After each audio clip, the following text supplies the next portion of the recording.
So 10 months ago, I returned to riding after a 30-year break, and I couldn't be sure that the Heritage was going to be the right bike. After 2,000 kilometers, this is the truth, the good, the bad, and whether I made the right choice.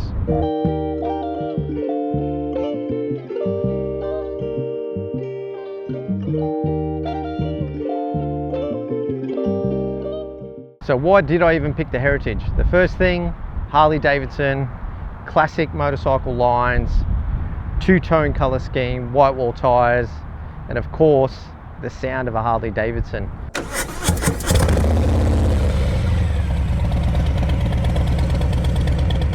It really appealed to me, and that was one of the things that made me look at Harley-Davidson as a bike that I wanted to own. Now, when I first bought the bike, was I scared of it? Yes, it was intimidating. It's the heaviest bike I've ever owned, and you also see a lot of videos of people not being able to handle them at low speeds. Now, that's something I've been working on, but that's obviously something that I had some concerns about. There's also the fact that it is a very nice looking bike, and the idea of dropping it or damaging it when you've paid quite a bit of money for this was one of the things that was obviously concerning, and one of the reasons why you don't want to drop it, and it kind of scares you when you're doing low speed maneuvers. You want to be able to look after your bike and keep it in pristine condition, not put any damage on it. I'd also never owned a Harley-Davidson. I came off sports bikes, I've ridden trail bikes when I was young, onto sports bikes, and never had a cruiser. So I don't know, Harley-Davidson is kind of the ultimate cruiser maybe, at least in my opinion. Now, after owning it for 10 months, a lot of those fears that I had, the intimidation that I had are gone. When I first got it, I was kind of scared to ride it. Now I can jump on it and go for rides.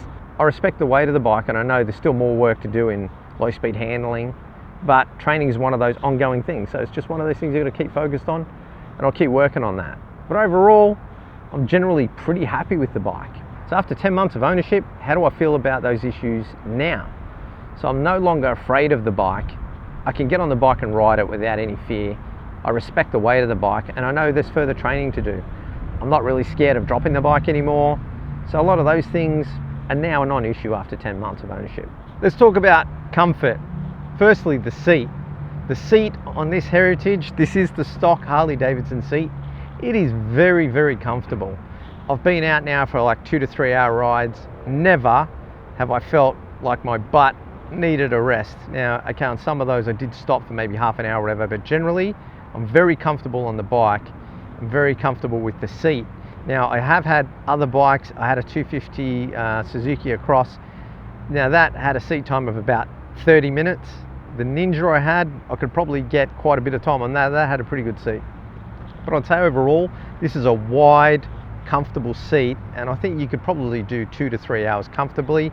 I have to test that fully, but so far I've got no complaints with the comfort of the seat. Let's talk about riding position. The bike is extremely comfortable to ride for me, and I've watched other videos and most people seem to agree. This is an extremely comfortable bike in general. Now, I'm 5'6", I'm not that tall, and I fit on this bike pretty well. I can touch the ground, 28-inch inseam, put some boots on, you're pretty fine. In terms of the seating position, I find maybe the bars could come back a little bit more for me, but generally I'm pretty okay with it. If I was going to change anything, maybe the bars to come back a little bit. I'm not sure if that would be risers or different set of bars. That's probably my only thing that I would complain about. Okay, what about pain points? I don't really get uncomfortable on the bike. There's probably a couple of minor things now. In the middle of my back, I sometimes get some pain, but that's not really the bike. I get that sitting on the lounge. That's more of a personal issue. The only other thing I could say is maybe the bike is my right foot. It kind of feels like the footboard is a little bit too far either twisted in. At least for me, I feel like it should be out a little bit more. I kind of feel like I have to twist my foot out to make it comfortable. Then there's also maybe my wrist when I'm riding for a longer period of time. My hand can get a little bit tired. Of course, it has cruise control, so I can alleviate that. But maybe if you're in the twisties, you're not using cruise control, you're in roads that require no cruise control and just like positioning left to right and slowing down, speeding up based on the corners, maybe that would be my only complaint. Everything else, pretty bloody good. How does it feel now at slow speeds versus when I got the bike? Well, that's pretty easy. When I first got it, I was terrified of this bike. But today, I'm no longer scared of the bike. My slow speed maneuvering skills still need some work, and I'm working on that, but generally I feel quite comfortable riding the bike. It's really quite a nice bike to ride, even at slow speeds, once you've worked out your skills. So cornering confidence, what is the Heritage like after 10 months of ownership? Well, when I first got it, I'd find that I probably wasn't looking far enough into the corner, using your eyes further ahead of where the bike needs to go. That's probably something I've needed to work on, and I'm improving that, and I definitely feel more confident in corners. Now I find it pretty good even at low speed or more open corners on the highway. The bike feels great. It tips in pretty nice. I don't really have any complaints about the way it corners. I think the bike can do a lot more than what I'm actually doing to it, and I haven't scraped any floorboards yet, so I think that tells you something, that are still more in the bike than what I'm actually doing.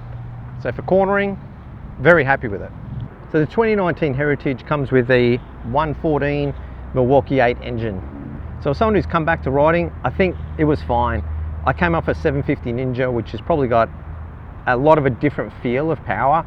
This feels quite strong down low, but it's also not scary in any way.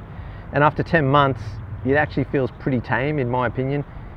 It's still pretty good, but let's just say I'm thinking about cams and some performance mods. But overall, not super scary. I don't know if I would think this is great for a beginner. Maybe some beginners, but generally I probably think you should start off on a smaller bike. The power, I think maybe they're 86 or 90 horsepower, I think. I'm not even 100% sure. Something like that. Yeah, it's pretty good power, but it's not overwhelming in any way. So are there any oh shit moments since I've been riding the Heritage in the last 10 months? Honestly, maybe a couple. I've nearly dropped the bike doing U-turns when I was doing practices, put my foot down. So yeah, need a bit more work on U-turns and low speed skills. So there's kind of that. It is a heavy bike, 728 pounds, I think. You know, you've got to consider that weight. You've got to really understand how to use your clutch, throttle and rear brake to control the bike's momentum at low speed. Can't say I've really had anything else that really scared me. Maybe in some curves, I wouldn't really say they scared me, but I could tell maybe I'm getting a little bit of target fixation I needed to keep my eyes moving forward. I talked about that earlier in the corners, but that seems to be pretty good now. Still working on eyes, something to always practice when I'm riding. So other than that, no, not really. Okay, so in terms of cost of ownership, servicing, I've done the servicing myself up to this point. I think I will, next oil change, take it in for a full service at a reputable independent mechanic or a Harley-Davidson dealer. I think that's about $700. The bike hasn't really needed anything. It's been running fine, so I got no real complaints. Overall, in 10 months, it's been pretty good. I'd talk about fuel economy, but to be honest, I haven't really focused on it. I don't know, I fill it up, I've probably got 350 kilometers maybe to a tank. I think maybe a bit more than that, but I ride this on the weekend. I don't really care. I don't really focus on fuel economy. I just fill it up and make sure I've got enough kilometers to get where I'm going and back, or whether I need to stop. So I don't really spend much time on it. Just generally, it seems okay. I can't really talk too much about that. Now in terms of mods, I'd say everything I've done to the bike I didn't need to do. The bike was fine when I bought it. I put LED lights on, the rear crash guard, lay down license plate, the mount for my phone. Nothing that major. And I didn't need to do any of them. Pretty happy with those mods though.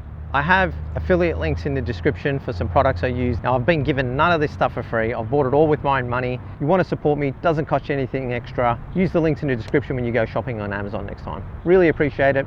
Thank you very much. All right, so that's it for this episode. The Heritage, in my opinion, is fantastic. I love 99% of everything about this bike. There's very few things that I'd change or could improve on, at least in my opinion, for me. Now, if you've made it this far, thank you very much for watching. I really appreciate it. Give us a like, subscribe if you want to see more of my content, see me doing rides, working on my bike, those kind of things. Much appreciated. Thanks everyone. Have a fantastic day, and we'll see you all on the next Harley-Davidson adventure.